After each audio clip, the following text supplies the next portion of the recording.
बाबा म्हणतात आयुष्यात काहीतरी चांगलं काम करून दाखव. मला काय गरज कामाची?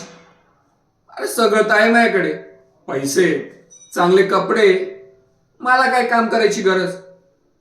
आणि हा, ती आई, ती तर दिवसभर ज्ञान देत राहते. मला म्हणते मला तर वाटत बी नाही तू माझा पोरगा आहे म्हणून. आता हा संशय तिने घ्यायला पाहिजे का माझ्यावर? आणि मला असं बी मिळालं काय तिच्याकडनं नुसतं या निव्वळ भाषणाच्या शिवाय? काय चुकलं होतं माझं? घरच्यांकडनं 25 लाख रुपये मागत होतो. नवीन बिझनेस तर टाकायचा होता ना, तर म्हणतो लहान आहे, तुला काय अक्कल, कशात पण पैसे टाकतो. आयुष्यभर नुसतं ज्ञान शिवाय काहीच दिलेलं नाहीये. तो माझा बाप आहे ना,